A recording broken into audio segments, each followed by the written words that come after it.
Welcome to the Sleeping Tycoon. Tonight we tell the story of a man who saw the world not as it was, but as it could be. A restless mind from California, whose imagination shaped the age we live in. He was not an engineer, not a scientist, but something rarer, a visionary who believed that technology could touch the soul. This is the rise of Steve Jobs, a story of beauty and chaos, of failure and return, of a man who demanded perfection not from the world, but from himself. As you listen, let the noise of the day begin to fade. Each word will drift softly, like light across glass. There is no rush, no urgency, only reflection. Close your eyes and let the story of Steve Jobs guide you into calm.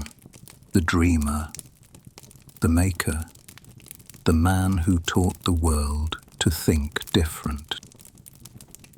Chapter 1. California, 1955. The world was entering the age of rockets and television, but in a quiet hospital in San Francisco, a boy arrived who would change something far subtler, the way humans touched technology. He was born to two young college students, unprepared for parenthood. Within days, he was adopted by Paul and Clara Jobs, a humble couple from Mountain View who promised to give him stability, curiosity, and craft. They named him Stephen Paul Jobs. Paul Jobs was a machinist, a man who believed in precision, who sanded edges no one would see simply because it mattered. His small workshop became Steve's first classroom. Together they built radios, cabinets, and engines. And Paul would say, "When you build something, build the back of the cabinet as beautifully as the front, even if nobody will see it." It was a lesson that would echo through every circuit and screen Steve ever touched. Beauty in the unseen. Clara, gentle and patient, balanced that discipline with warmth. She nurtured his imagination, teaching him that curiosity was never a crime. Yet even she sensed there was a restlessness in her son, an intensity behind the eyes of a child who wanted to understand everything. At school, Steve was bright but defiant. He grew bored easily, questioned teachers, and refused to accept facts without reasoning. Once, a teacher bribed him with candy to finish his work, not because he was lazy, but because his mind was already racing ahead of the lesson. He wanted to know things, not simply repeat them. He spent afternoons taking apart televisions, radios, and amplifiers, tracing wires like veins in a living organism. He wanted to see how ideas became form, how electricity turned into motion, sound, and light. To his parents, it looked like obsession. To Steve, it was communion. The 1960s were blooming. Counterculture, civil rights, and the hum of new music filled the air. Just beyond his neighborhood, orchards were slowly giving way to garages filled with soldering irons and ambition. Silicon Valley was still a name whispered, not declared, a frontier waiting for its pioneers. In that atmosphere, young Jobs absorbed both worlds, the rebellion of art and the discipline of engineering. He admired the thinkers who challenged order, Dylan, Einstein, Edison, anyone who blurred the line between science and poetry. He learned early that rules were suggestions and that invention was an act of defiance. By high school, he found a kindred spirit in an older student named Steve Wozniak. Shy, brilliant, and endlessly inventive, Woz built gadgets for fun. Jobs saw markets where others saw hobbies. Their friendship became the meeting of two halves, the dreamer and the engineer. But that part of the story would come later. For now, Steve was still exploring the boundaries of rebellion. He grew his hair long, experimented with meditation, electronics, and philosophy. He read the writings of Paramahansa Yogananda, studied Zen thought, and questioned the nature of reality. To many, it looked like adolescent searching. To him, it was the beginning of focus, learning how to see differently. After graduating from Homestead High, he enrolled at Reed College in Oregon, a small liberal arts school far from home. It was expensive, and his parents' savings stretched thin. Within a semester, he dropped out, unwilling to spend their life savings on courses that didn't move him, but he stayed around campus, sleeping on friends' floors, returning Coke bottles for 5-cent deposits, walking miles to a local Hare Krishna temple for a free meal. In those wandering months, he audited classes that intrigued him. One in particular, calligraphy, would shape the future of digital design. He learned about serif and sans serif fonts, the subtle spacing of letters, and how beauty could exist in every curve of a letter form. Years later, when he designed the first Macintosh, those lessons would reappear in the world's first computer with elegant typography. It was also at Reed that he deepened his fascination with Zen Buddhism, the simplicity, the silence, the pursuit of clarity. All of it resonated where others saw emptiness. Jobs saw focus. The principles of less but better began to form in him long before Apple would exist. Still, he was restless. He wanted experience, not theory. In 1974, he returned to California and took a job at Atari, designing video games with raw circuitry and imagination. He impressed his managers not with technical skill, but with taste, the ability to see what players wanted before they did. Yet even then, the office walls felt too small. He saved money, traveled to India with a friend, and sought spiritual clarity. The journey was rough, dusty, and transformative. He shaved his head, walked barefoot, and meditated in ashrams. But the enlightenment he expected never arrived in a single flash. Instead, he learned something quieter, that clarity comes not from escape, but from return. When he came back to California, thinner, calm, and more deliberate, he began to look at technology differently. He saw it as an extension of consciousness, a mirror for human creativity. The circuits, he realized, were not cold. They could be humane if shaped with intention. The seeds of Apple were already forming. Jobs and Wozniak reconnected, spending nights tinkering in garages, building small computers from spare parts. Jobs didn't fully understand every circuit, but he understood something did not. People. He knew that technology, to matter, must feel personal. He often spoke about focus, that real innovation requires saying no to 1,000 things. Even then, in his early 20s, that belief began to show. He sold his Volkswagen bus to raise capital. Woz sold his calculator. They had no investors, no blueprint, only conviction. But that is for the next chapter, when the spark becomes a flame. Here, in these first restless years, we see the outline of the man he would become, the minimalist born from chaos, the artist forged in circuitry, the dreamer disciplined by design. The world saw a boy tinkering with machines. He saw a canvas, and soon he would paint on glass. The restlessness had found its purpose. Chapter 2. The Garage Sparks. In a quiet suburban street in Los Altos, a small, ordinary garage waited to become a birthplace of change.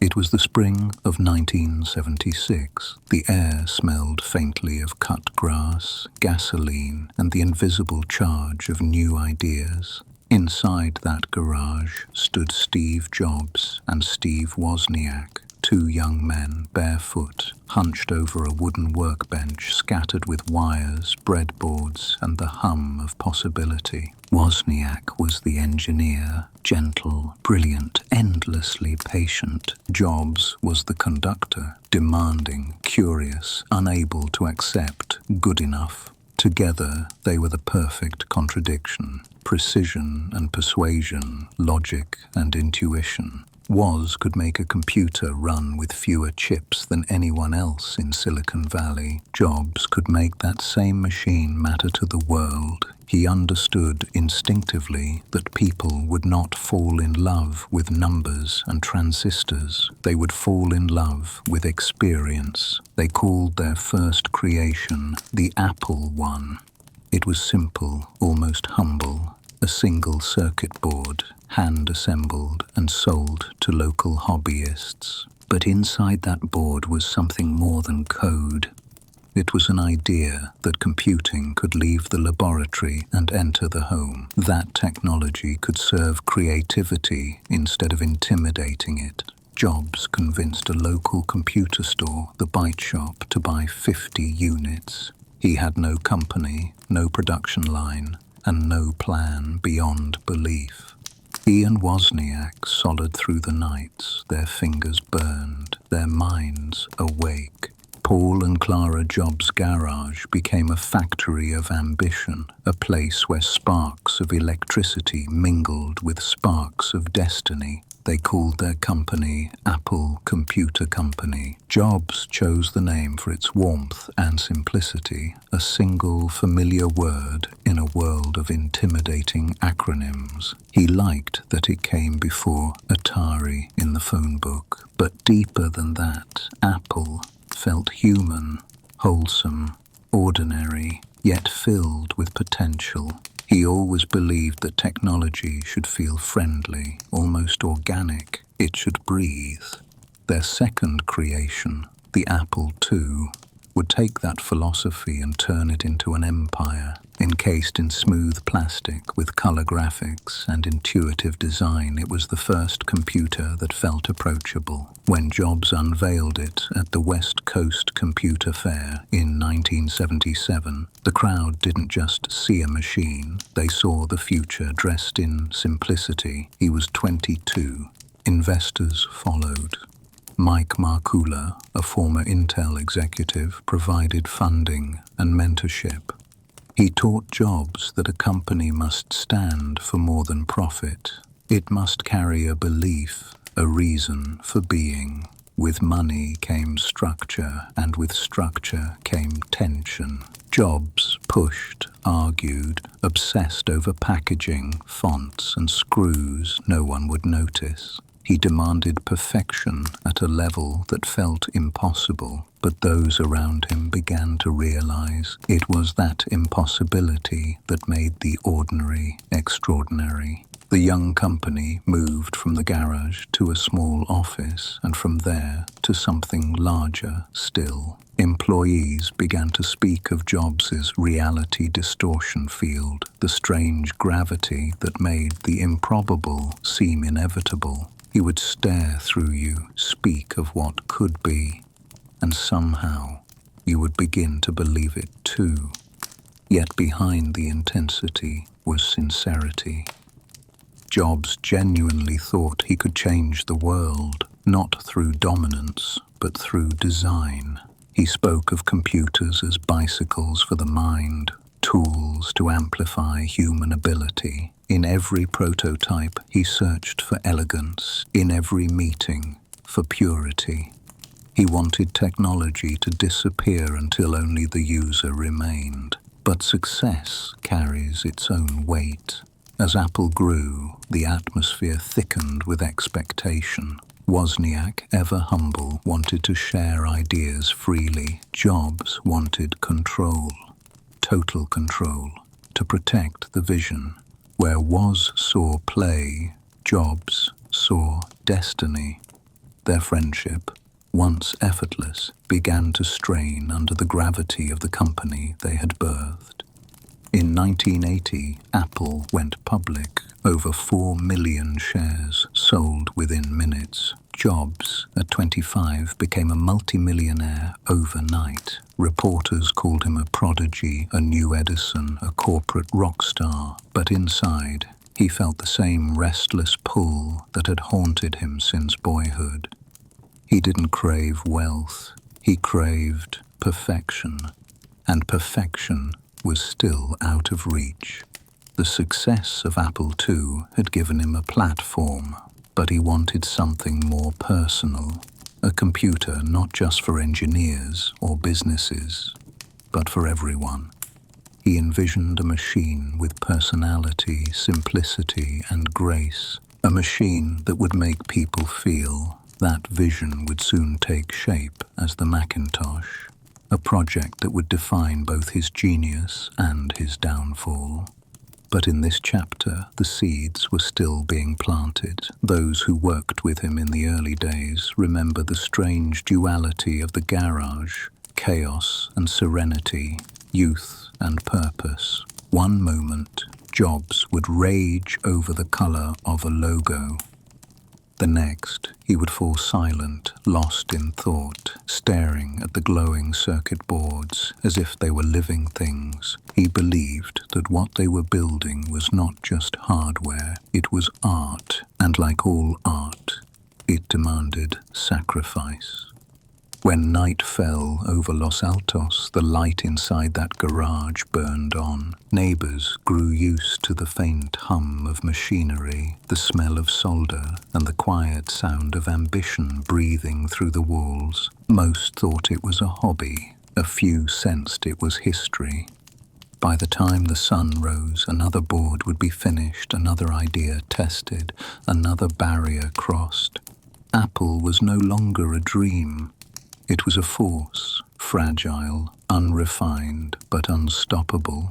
Jobs didn't know it yet, but that small garage would one day become a pilgrimage site, a reminder that revolutions rarely start in boardrooms. They begin in ordinary places, with ordinary tools and people too stubborn to accept reality as it is. The sparks that flew across that wooden bench in 1976 did more than power a circuit. They ignited a new way of thinking, that technology could be simple, personal, and profoundly human. And as Apple took its first breath, Steve Jobs looked upon his creation and saw not what it was, but everything it could become. The garage had done its work. The fire had been lit. Chapter 3. The Beauty of Simplicity. By the early 1980s, Apple was no longer a whisper in Silicon Valley. It was a roar.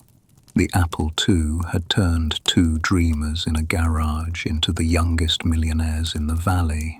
For the first time, ordinary families were bringing computers into their homes, guided not by manuals, but by curiosity. And at the center of it all was a man barely past 20, thin, intense, and already restless again. Steve Jobs had built a revolution, but he could not stop refining it.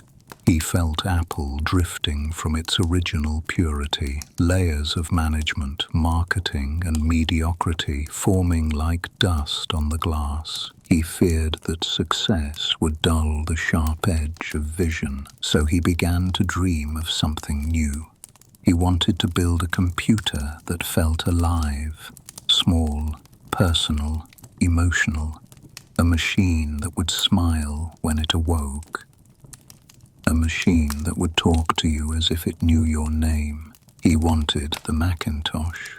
He gathered a secret team on the edge of Apple's campus, a band of young engineers, designers, and idealists. He told them they were different, that they were chosen. He hung a pirate flag above the building and said, "It's better to be a pirate than join the Navy." They were not employees now, they were explorers on a ship of vision. To outsiders, Jobs seemed erratic, barefoot one moment, preaching Zen simplicity the next. But to those who worked closest with him, he radiated a strange certainty, as if he could already see the finished product before a single part had been built. He walked from desk to desk, asking impossible questions. Why is the motherboard ugly? Why does the startup tone sound harsh? Why can't the screws line up perfectly with the curve of the case?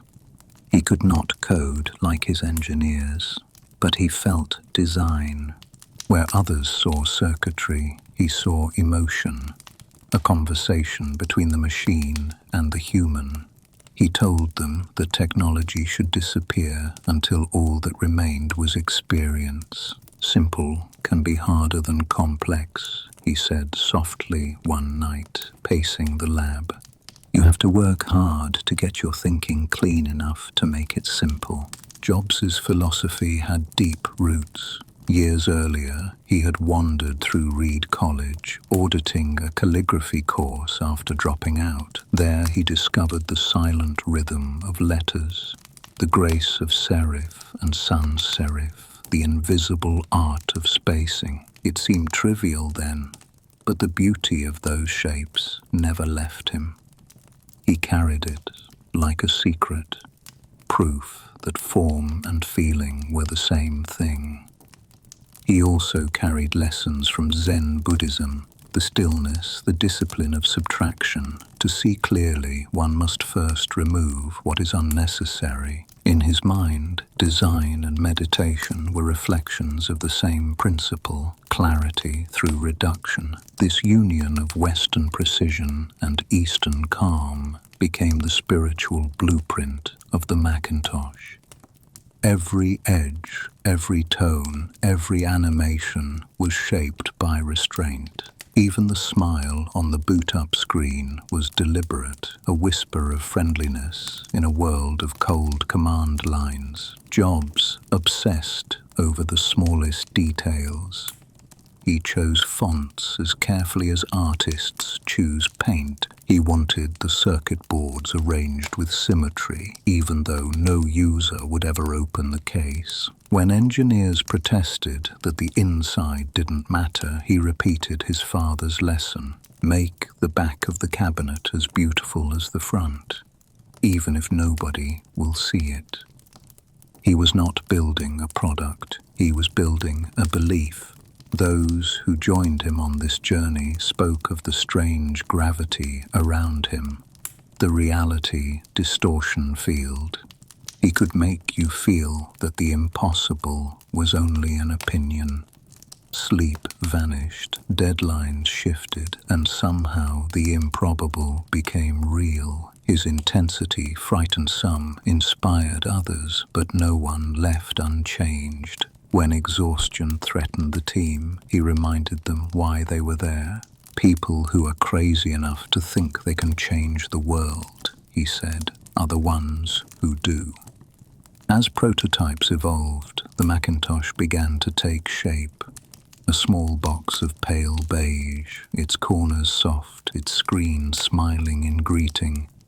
It had a mouse, a graphical interface, and fonts that flowed like calligraphy. It was a machine built not for engineers, but for poets, teachers, and dreamers.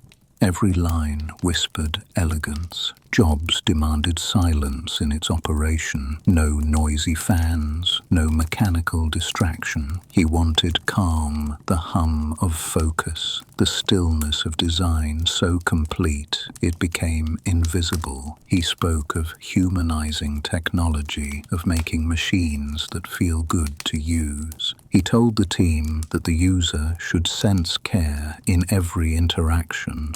From the packaging to the click of a button, he was designing not just a computer, but a feeling, delight. Yet inside Apple, storms were gathering. The boardroom wanted numbers, Jobs wanted purity. His perfectionism strained budgets, his temper rattled executives. He scorned compromise, calling mediocrity a moral failing. In a company now worth hundreds of millions, he still thought like the barefoot rebel of the garage. It was during this tension that he sought an ally, someone who could manage the growing empire while he guarded the dream. He found John Scully, a polished marketing executive at PepsiCo. To win him over, Jobs posed the question that would become legend. Do you want to sell sugar water for the rest of your life, or do you want to come with me and change the world? Scully accepted. For a brief moment, balance seemed possible.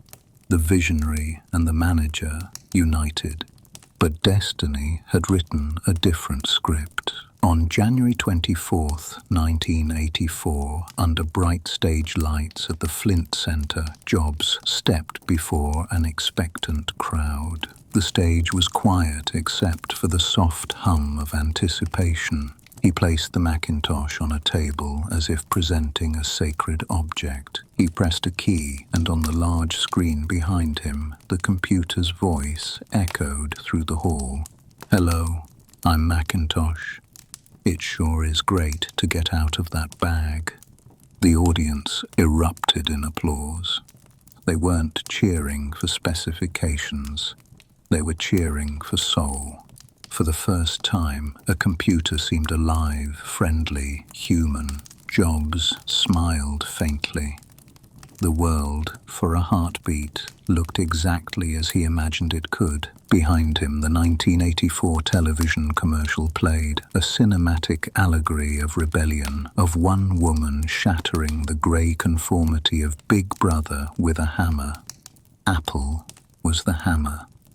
The world, the wall. It was a declaration. Technology should empower the individual. That commercial would run only once on national television, yet it would become one of the most iconic ads ever made. The triumph was dazzling but fragile. The Macintosh, though beautiful, was expensive and underpowered. Jobs refused to accept shortcuts that might have made it cheaper or faster. He saw flaws where others saw functionality. He demanded excellence, even at the cost of practicality. As sales struggled, the board grew uneasy. Jobs's charisma no longer masked his volatility. Meetings turned sharp, alliances shifted. He had built a temple to simplicity, and now he was losing the faith of his own followers. But beneath the conflict, his philosophy had already taken root. Designers across the world began to talk about user experience, about emotion in technology. Competitors studied Apple's interface and copied its kindness. Even as his leadership faltered, his ideas were spreading, invisible threads weaving through an industry that had once dismissed him as naive. In rare moments of calm, Jobs would walk alone through Apple's hallways late at night, lights dimmed, prototypes glowing faintly on desks. He would run his fingers along the smooth plastic of the Macintosh case, tracing its curve as though it were a sculpture. He would whisper to himself about elegance, balance, restraint. He believed the true measure of design was how it made people feel. And the Macintosh, flawed as it was, made people feel wonder. He often quoted another line from Zen teachings: "When you realize nothing is lacking, the whole world belongs to you." For Jobs, simplicity wasn't the absence of ambition. It was the purest form of it. He had stripped away the noise of technology until what remained was clarity. A screen, a mouse, a word. Hello. But perfection has a cost. The same focus that gave birth to beauty also isolated him. He had asked for total devotion, and the team had given it at the expense of their own peace. When the applause faded, exhaustion lingered, and somewhere deep inside, he knew another transformation was coming. The product that defined his genius would also define his downfall. Simplicity had revealed its power, and now its price. As night settled over Cupertino, the building lights dimmed. The pirate flag fluttered in the wind one last time. Inside, prototypes sat quietly, screens dark but waiting. Jobs stood at a window, staring into the California night, his reflection blurred against the glass. He had built a dream out of circuits and silence, but the dream was beginning to turn against him. He didn't yet know it, but the next chapter of his story would not be one of creation. It would be one of exile. And from that exile, something greater would be born. The pursuit of simplicity had given him everything, and would soon take it all away.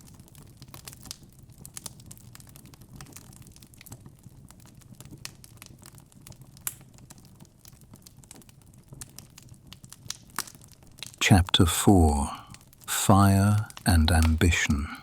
The applause of 1984 had barely faded when the cracks began to show. The Macintosh, radiant on stage, struggled in the wild. It was beautiful, too beautiful for the market it entered. It spoke softly when the world demanded speed, and behind its smiling screen, the numbers whispered a truth Jobs refused to hear. Sales were slowing, costs were mounting, and confidence was slipping. Inside Apple's glass halls, tension thickened like smoke. Executives paced, investors fretted, and the board began to question whether their young visionary had become their greatest risk. Jobs felt the shift instantly. He had built the company on conviction, but conviction without success can start to look like arrogance. He believed the Macintosh simply needed more time, more refinement, more faith. To him, compromise was betrayal. He couldn't understand why others couldn't see. He had always bent reality by sheer will. Now, reality was bending him. John Scully, once the ally drawn from Pepsi with a dream of changing the world, now stood on the other side of the table. He admired Jobs' passion but feared his unpredictability. Scully believed in management, in stability, in quarterly reports. Jobs believed in miracles. Meetings grew cold. Jobs arrived barefoot, eating fruit, speaking in riddles about perfection and purity. Executives whispered of chaos, of missed deadlines, of exhaustion. To some, he seemed brilliant but erratic, a poet trapped in a corporation. The Macintosh division became a world of its own, sealed off by belief. Jobs called his team the rebels within. They still adored him, even as he demanded the impossible. He pushed engineers until they slept under their desks, designers until they wept over pixels. When they succeeded, he would beam with quiet pride. When they failed, he could be cutting, his words precise as blades. "Do you want to be part of history?" he would ask, "or part of mediocrity?" For months, that rhythm continued.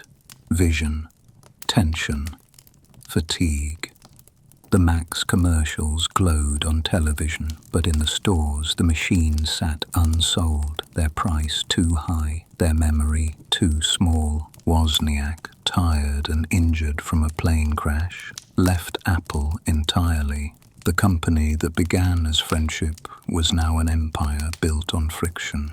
Jobs felt alone. He wandered the campus late at night, lights low, prototypes humming softly on tables. He would stare at their sleek cases, at the smiling icons on their screens, and wonder how something so pure could lead to so much division.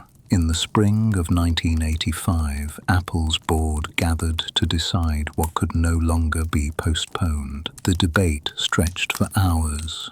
Profit versus passion, control versus creativity.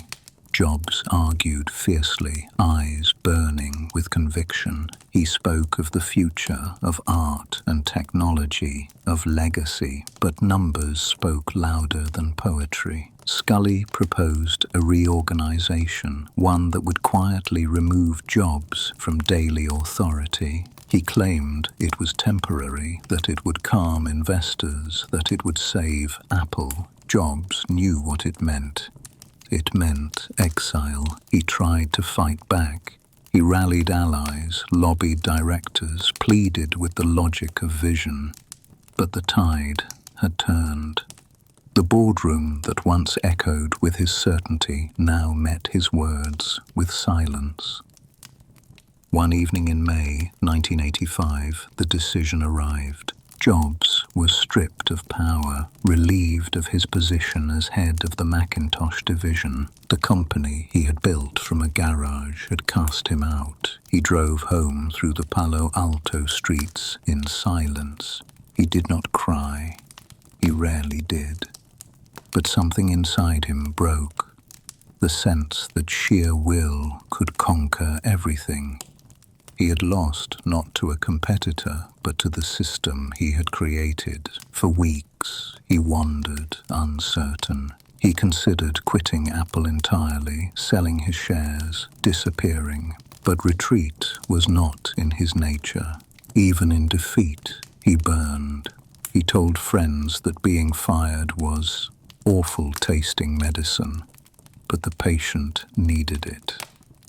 Behind those calm words was humiliation, but also the first spark of rebirth.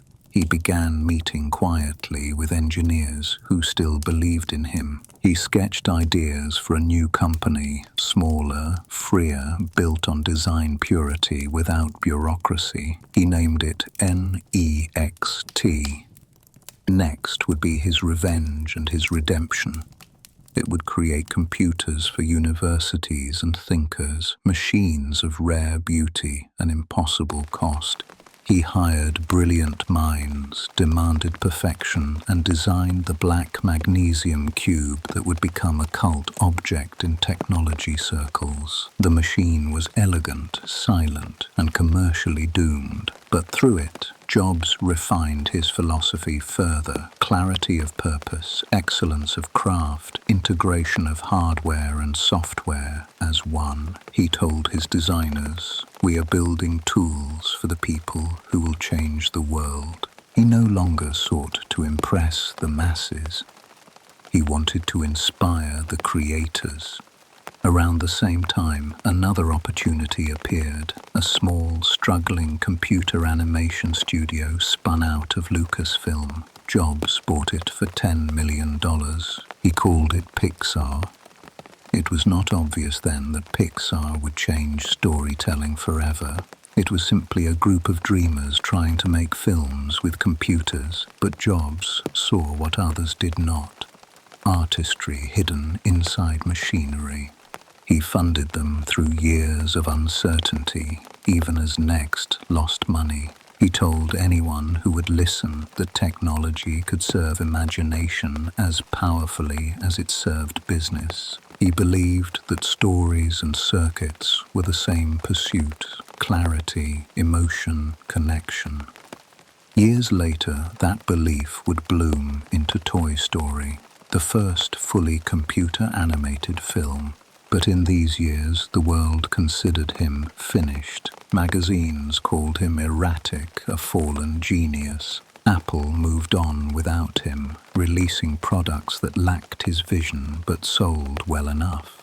He was the ghost of Silicon Valley, admired, dismissed, half forgotten. Away from the spotlight, Jobs began to change. He married Laureen Powell, became a father, and found moments of stillness he had never allowed himself before. He learned patience from failure, empathy from distance. He stopped demanding perfection from people and began demanding it from ideas instead. Yet the fire never dimmed. He still sketched, designed, refined.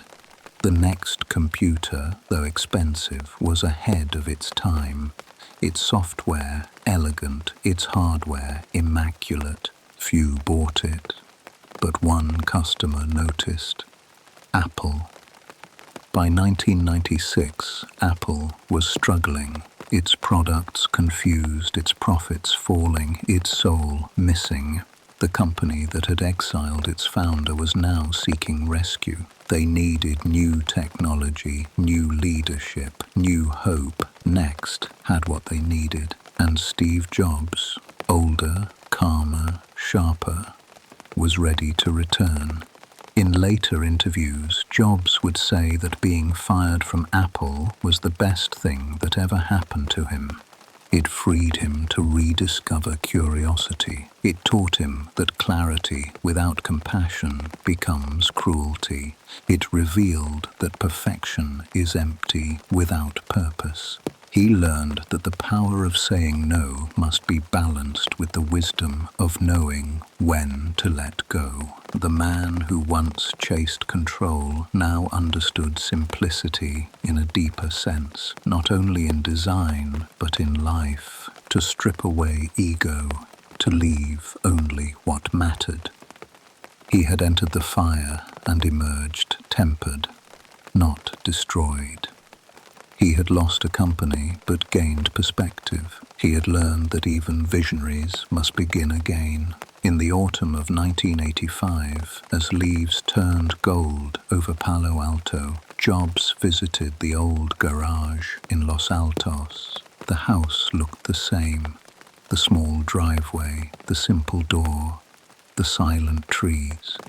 He stood there for a long time, hands in his pockets, listening to the quiet. He was no longer the barefoot boy with wild eyes, yet the spark inside him had not changed. It had simply matured, fire made into light. He whispered to himself, almost smiling, "I still think different." Then he turned and walked away. Sometimes the only way to refine vision is to be blinded by it first. Sometimes exile is not punishment, it's purification. The story was far from over. The man the board had cast aside was about to return and reshape the world once more. But for now, the fire rested, its embers cooling, waiting, because in the quiet between ambition and rebirth, Steve Jobs had discovered something rarer than success. He had discovered humility.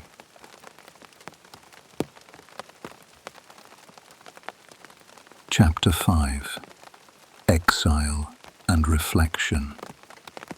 In the silence that followed his departure from Apple, Steve Jobs felt something unfamiliar: emptiness. For the first time since that Los Altos garage, the hum of creation had stopped. There were no late-night meetings, no boards glowing on the workbench, no audience waiting for revelation, only quiet. He walked through the empty rooms of his Palo Alto home, the sunlight sharp and uninvited. Success had always filled the air around him. Now even the dust motes seemed still. He was 30, brilliant and broken, stripped of the empire he'd built with his own hands. Yet exile, like fire, refines what it does not destroy. And deep within that silence, new seeds began to stir. He would not vanish. He would begin again. Within months, he founded a new company, Next Computer, born from the fragments of pride and possibility left behind.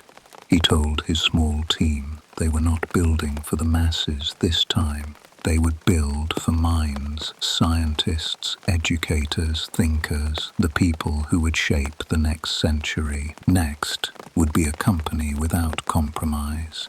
He wanted the machines to look like sculptures, black, seamless, perfect. The magnesium cube they designed was elegant and impossibly expensive, each corner a statement of defiance against mediocrity. When an engineer warned that the manufacturing cost would cripple them, Jobs simply said, "It's not done until it's beautiful."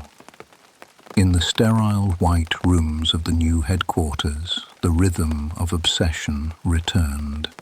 He debated fonts, screw alignments, and start-up chimes with the same fervor he once reserved for the Macintosh. He believed that great design was not a luxury, but a moral duty, proof that care still mattered in a hurried world. But the market was colder now. Corporations wanted affordability, not art. Universities loved the concept, but few could afford the price. Investors hesitated, orders slowed. Next was bleeding money, kept alive by Jobs's personal fortune and stubborn faith. Still, within those failures lay brilliance, the software built for Next. The Next Step operating system was a masterpiece of clarity and function. Years later, its code would become the foundation of Mac OS X and iOS, breathing life into the devices that would resurrect Apple itself. But in the late 1980s, that future was invisible. To the world, Jobs was a fallen star, an exile chasing perfection in the dark. While Next struggled, another small studio entered his orbit. It was a division of Lucasfilm, a group of quiet dreamers experimenting with computer-generated imagery. They called themselves Pixar. When Lucas sold the unit, Jobs bought it for $10 million. More curiosity than strategy. At first, Pixar wasn't a film studio at all. It built computers for artists, but Jobs sensed a different kind of potential. The technology was dazzling, yes, but behind it were animators who spoke about emotion, about story, about light that could make you feel. He listened.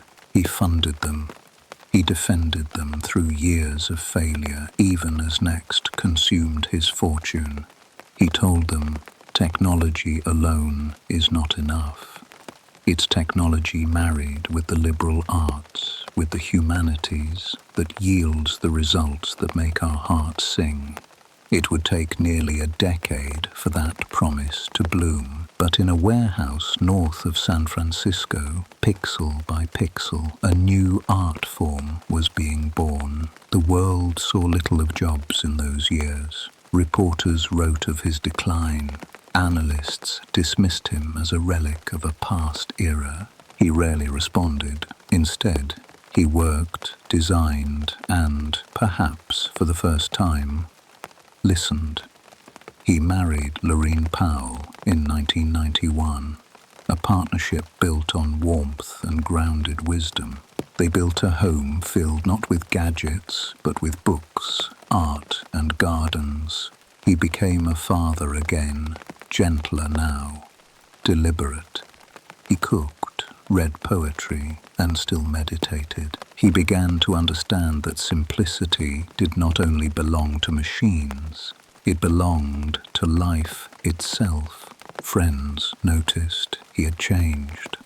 The anger had softened into focus, the intensity had narrowed into purpose. He spoke less, but when he did, his words carried weight.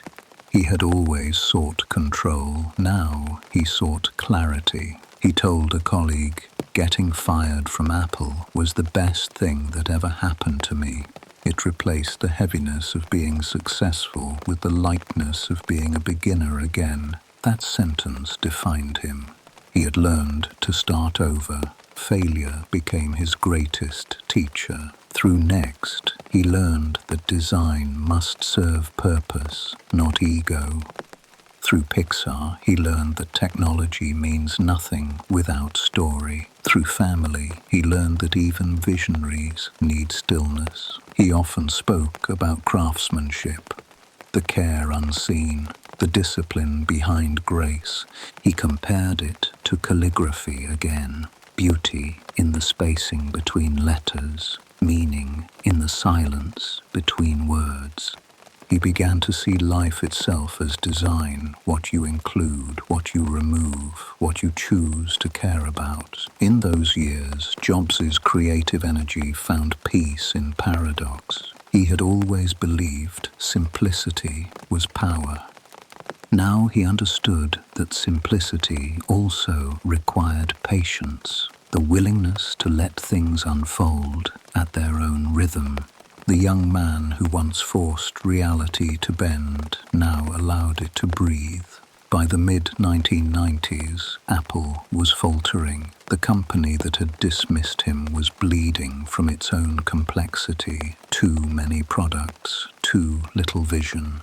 Inside its boardrooms, executives whispered the unthinkable. Perhaps Apple needed Steve Jobs again. They didn't call immediately.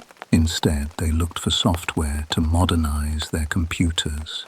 Next, once mocked, suddenly looked valuable. Its operating system was elegant, its architecture ahead of its time. In 1996, Apple announced it would acquire Next for $429 million. Buried in that deal was something far more significant than code. It was the quiet return of its founder.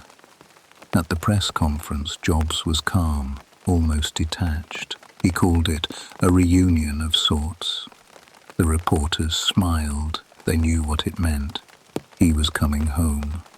But this was not the same Steve Jobs who had left in fury a decade earlier. He walked into the old Apple campus with measured steps, the weight of experience in his voice. He no longer needed to be the loudest person in the room. His silence carried authority. He had been to the wilderness and come back with wisdom. As he toured the hallways of the company he once ruled, employees stopped and stared. Some remembered the volatile genius who had driven them past exhaustion. Others had joined after his exile, knowing only the legend. They all felt the same gravity as he passed, a presence both warm and unsettling, like lightning behind clouds. He spoke softly at his first meeting. "We're going to make Apple simple again," he said. "We're going to make it great by making it small, by focusing on what matters."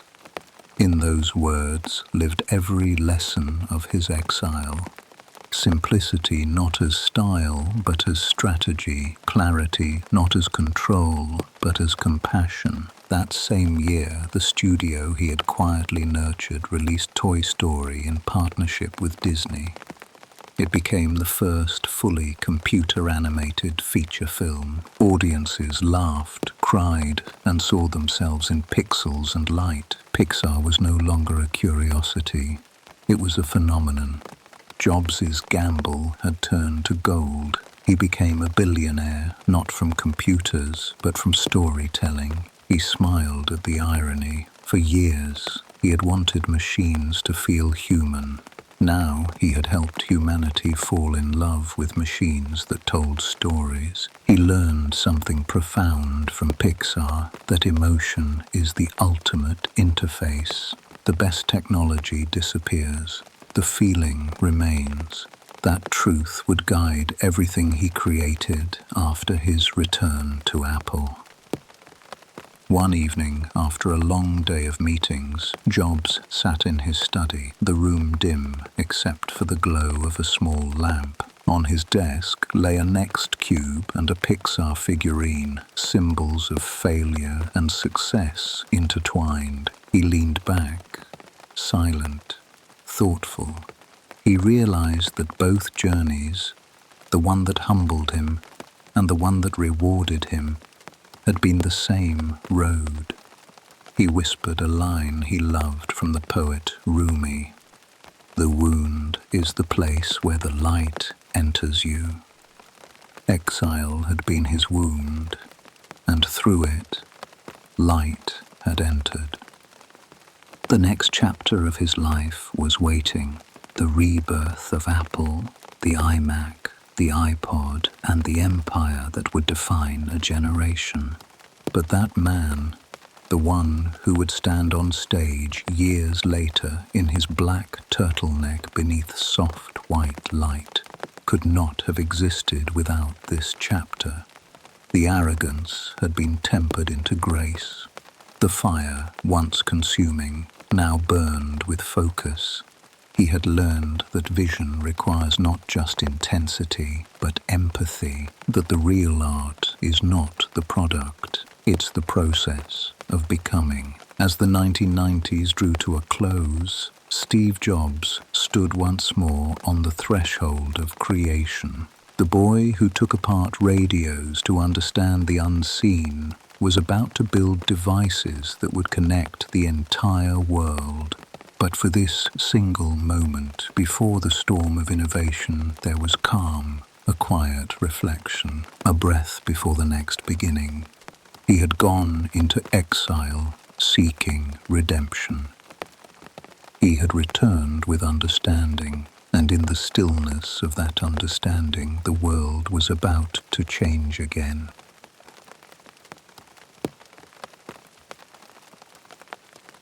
Chapter 6. The Return.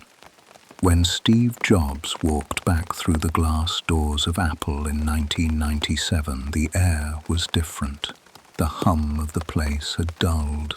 Too many products, too many compromises, too little soul. The company that once changed the world now seemed uncertain of its own purpose. Apple was weeks away from bankruptcy. Its product line was sprawling, directionless. Printers, cameras, failed experiments. The magic was gone. But as Jobs moved through the hallways, something quiet flickered behind his eyes. He could see, even through the mess, the shape of what it could become. He was not the same man who had been fired 12 years earlier. He no longer spoke like a revolutionary trying to be heard. He spoke like one who had learned patience. He smiled more. He listened longer, and yet, beneath that calm, the old fire still burned. The hunger to build something beautiful. At his first board meeting, he stood before the executives and drew a simple grid on the whiteboard. 4 squares. He wrote, consumer, professional, desktop, portable. That's it. 4 products, not 40. He looked around the room. Let's make 4 great things instead of 100 mediocre ones, he said quietly. It was a philosophy that would define everything that followed. Clarity over chaos, focus over noise. He began cutting. Printers, cameras, projects that sounded good on paper but carried no soul. He told his engineers, if something doesn't make sense, stop doing it. To some, it sounded ruthless. But to Jobs, it was mercy, the removal of distraction so creativity could breathe again. He reintroduced an idea he had carried since the beginning. Design is not what it looks like and feels like.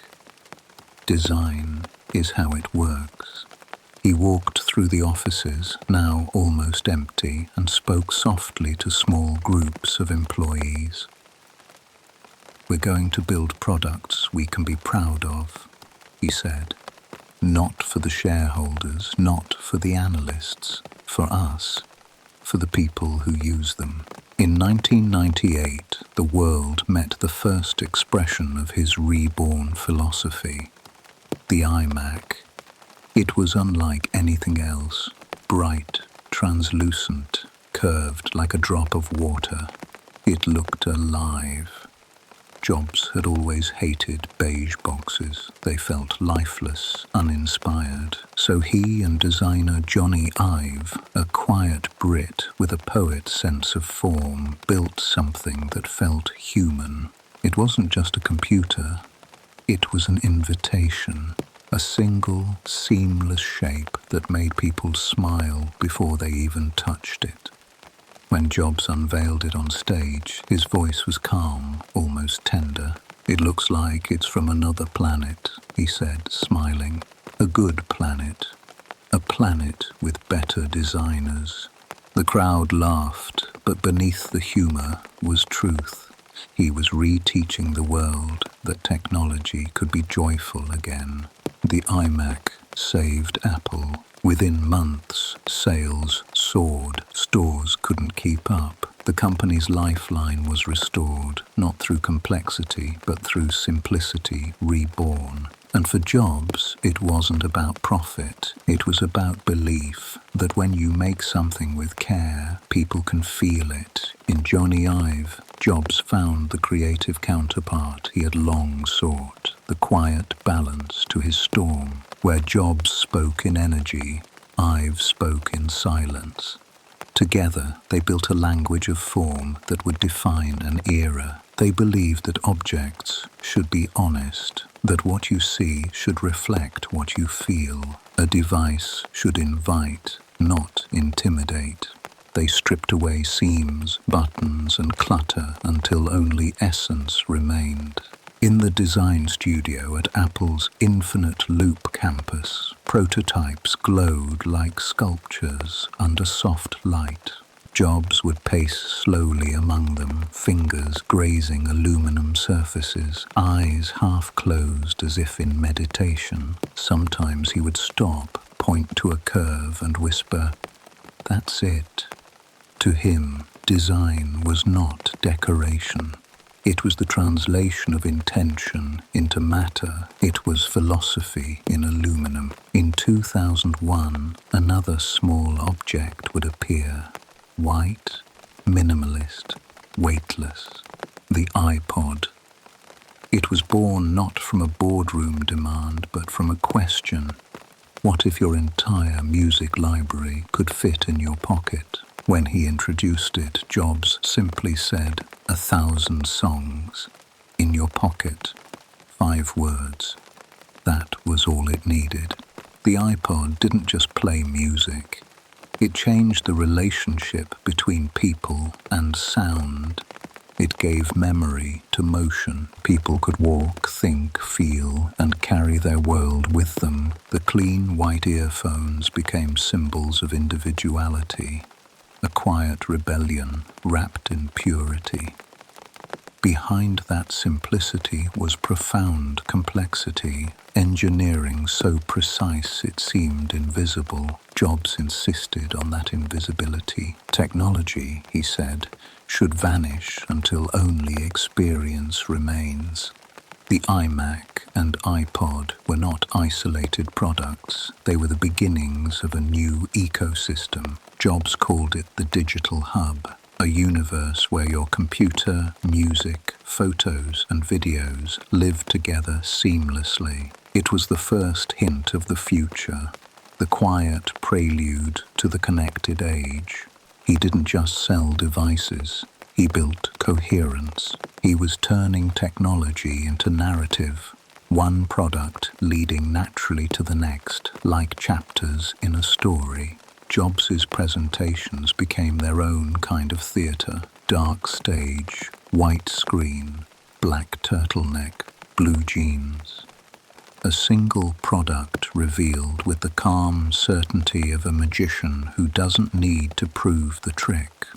But behind the stage lights, he remained the same man who once meditated barefoot in his college dorm, searching not for fame, but for clarity. He still saw technology as poetry. He still obsessed over what the user would feel when they opened the box, touched the surface, or heard the startup sound. Every Apple keynote was less a launch and more a sermon, not about machines, but about meaning. By 2007, that meaning reached its purest form. On a quiet January morning, Jobs walked on stage with a small black rectangle in his hand. He smiled gently and said, "Today, Apple is going to reinvent the phone." He paused. The audience held its breath. Then he added, "An iPod, a phone, and an internet communicator. Are you getting it? These are not three separate devices. This is one device, and we're calling it iPhone. The crowd erupted. The iPhone was not just a product, it was a mirror, reflecting everything Jobs had spent a lifetime learning. Simplicity, integration, humanity, a single pane of glass through which the world would now connect. He once said the best design is how things just work. The iPhone didn't need instruction. It was instinctive, graceful, inevitable. Within a few years, it would reshape not only technology, but culture itself, the way people communicate, create, remember, and dream. Jobs often told his team that innovation was saying no to 1,000 things. Every no was an act of protection, preserving what mattered from the weight of what didn't. He believed creativity was not about more, but about less. He once said, "I'm as proud of what we don't do as I am of what we do." This philosophy seeped into every corner of Apple, from its product line to its packaging. Even the cardboard of an iPhone box was engineered to sound right when opened. He called it the unboxing moment, that split second of anticipation when wonder meets reality. To Jobs, that was design. But even as the world celebrated his return to greatness, another quiet story was unfolding inside him. In 2003, Jobs was diagnosed with pancreatic cancer. He resisted surgery at first, trusting diet and meditation. For a time, he improved, but the disease lingered, patient, waiting. He became thinner, his voice softer, his pace slower. Yet his intensity never dimmed. He continued to work, to refine, to guide. He told his team, "Your time is limited, so don't waste it living someone else's life." That line, spoken years later at Stanford's commencement, would echo around the world. It was not advice, it was confession. He had seen death closely enough to recognize what truly mattered. He had learned that design and life shared the same principle: remove everything unnecessary. As illness deepened, his obsession with beauty turned inward. He spoke more about family, about gratitude, about stillness. He told friends that simplicity wasn't about lack. It was about clarity of purpose. He had chased perfection all his life. Now he found peace in imperfection. In his final years, he would walk the garden paths of his home in Palo Alto, hands clasped behind his back, speaking softly about art, about Bauhaus, about Zen. He would stop, look at a leaf or a reflection in water, and smile faintly. He had spent decades teaching machines to be more human. Now he was learning to simply be. In October 2011, the lights dimmed for the last time. He was 56. He had given the world more than products. He had given it language, culture, possibility. He had redefined the relationship between technology and the human heart. At Apple's headquarters, employees gathered silently. Some wept, some simply stood, holding their phones, realizing that the very objects in their hands were part of his legacy. On screens around the world, candles flickered beside that simple phrase, "Think different." Years later, his influence still lingers, not in slogans or sales charts, but in moments. In the quiet swipe of a screen, in the clean curve of glass, in the belief that beauty and function can live as one. He once said, "We're here to put a dent in the universe." He did more than that. He reshaped it, quietly, gracefully, completely. And in that dent, he left light.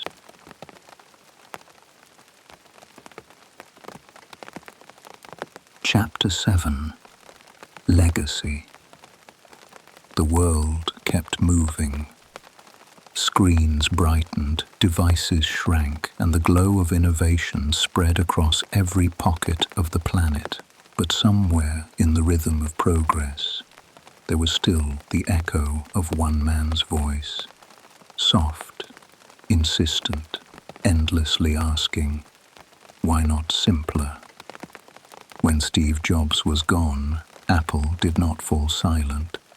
It kept breathing through the products he had already imagined, the philosophies he had already set in motion. Every corner of the company carried traces of his mind, the insistence on clarity, the demand for beauty, the patience for perfection. Even without him, his fingerprints remained, not as nostalgia, but as discipline.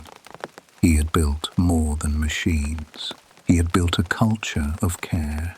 In the days following his passing, people who had never met him spoke of him as if they had lost a mentor. They gathered outside Apple stores, leaving flowers and handwritten notes beneath the glass displays he had once agonized over. Screens glowed with the image of his face, half in shadow, half in light. It felt less like mourning a man and more like saying goodbye to an era.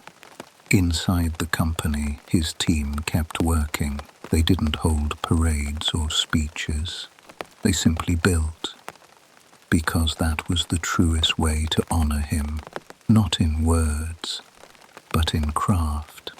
In his Stanford commencement speech years before, Jobs had spoken about death with startling calm. He had said, "Remembering that you are going to die is the best way I know to avoid the trap of thinking you have something to lose." He didn't mean it as philosophy. He meant it as practice. He had lived with the awareness that time was finite, that urgency had shaped everything he touched. Every decision, every refinement, every no was made with the understanding that moments were precious. And in the end, that may have been his greatest lesson. That mortality can sharpen purpose, not dull it. To live fully is not to live endlessly, but to live intentionally. Jobs often said that design was not veneer. It was the soul of an object made visible. After his death, people began to realize that he had lived the same way. His life itself was a design. Every stage refined the next. Every failure shaped the curve that led to success. He had stripped away everything unnecessary until only essence remained. He was not a perfect man. He could be harsh, impatient, impossibly demanding. But even his flaws came from the same fire that forged his genius, the refusal to accept half measures, the obsession with making meaning. He believed that craftsmanship was a moral act, that to build something well was to show respect for those who would use it. That respect outlived him.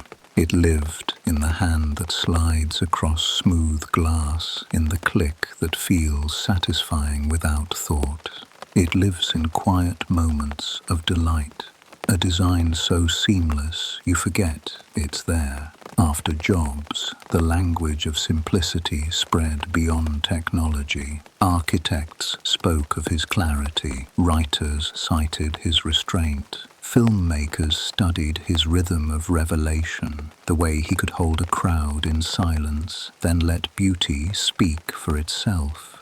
He had turned launches into modern rituals, moments where people believed again in possibility. Even years later, his style remained. Black background, white text, a single sentence that could move the world. More profoundly, he had taught an entire generation that creativity was not chaos.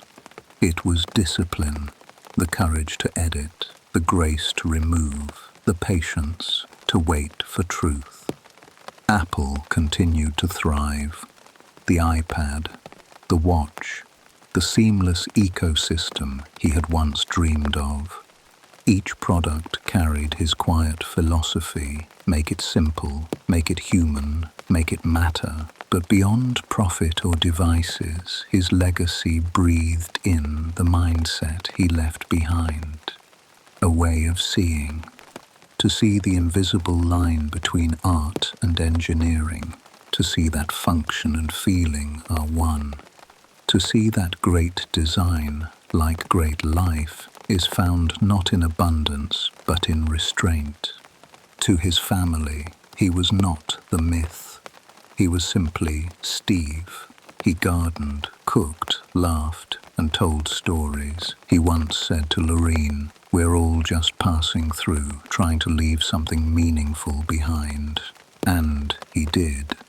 Not just in glass and metal, but in values, focus, curiosity, compassion for the user unseen. His children later said that he never separated work from life. He believed that creation was a form of love. He once told his son, "I wanted to make something wonderful and watch it grow." He wasn't just talking about Apple. In the years after his death, designers still quoted his favorite line, "Simplicity is the ultimate sophistication." But simplicity, to Jobs, was never mere minimalism.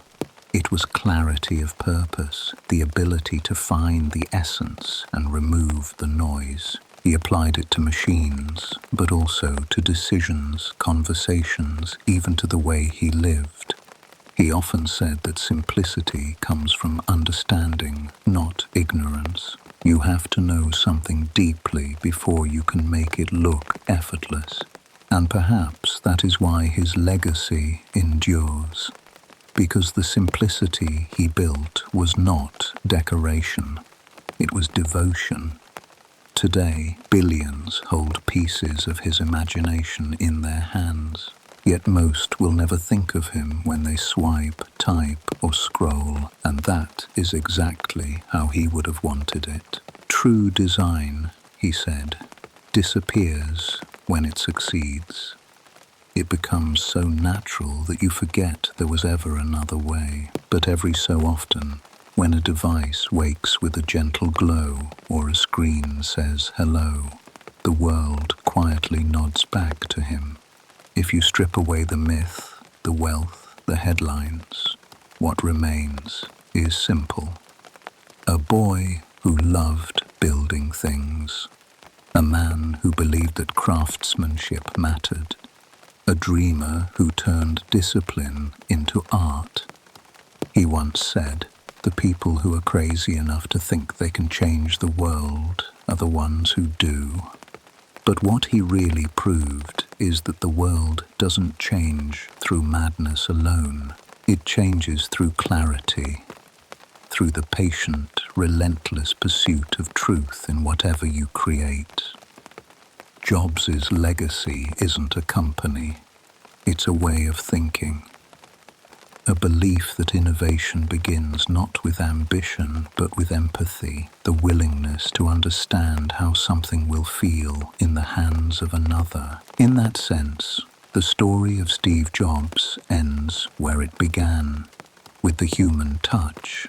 The same curiosity that made him take apart radios as a child guided him until the end. He had always wanted to understand how things worked. Not just machines, but people, ideas, beauty itself. His journey was never about technology. It was about connection. He used circuits to speak emotion, pixels to tell stories, design to reveal care, and so the circle closes. From the boy in the garage to the man who built an empire of empathy. If you listen closely, his story hums with the rhythm of every dreamer who ever built something from nothing. It reminds us that greatness is not loud, that innovation can be quiet, that the true mark of genius is not complexity but simplicity infused with soul. And as we drift towards sleep, the lesson of his life lingers like a soft screen glow in the dark. Perfection is not about control, it is about care. He cared about design, about people, about making the invisible beautiful. And so the man who taught the world to think different did not simply build technology. He built a mirror, and in its reflection, humanity saw its own potential. The story of Steve Jobs ends where all great stories begin, with the quiet courage to imagine something better. He did not simply chase success, he chased clarity. He believed that what we make is a reflection of what we value, and that beauty, when built with care, can change the rhythm of the world. Tonight, as the lights dim and the noise fades, perhaps there is something to learn from his journey. That simplicity is not the absence of ambition, it is the presence of purpose. That focus is not about doing more, but doing only what matters. We are all, in some small way, designers of our own lives, shaping edges, choosing colors, deciding what to keep and what to let go. And maybe that is the quiet genius of Steve Jobs. He reminded us that design is not limited to objects. It is the way we move through the world, the way we treat time, the way we leave things better than we found them. So as you rest, let this story drift like a soft glow through the dark, a reminder that every thought, every creation, every act of care is another dent in the universe. Sleep well, dream deeply, and remember, the dreamer's light never fades.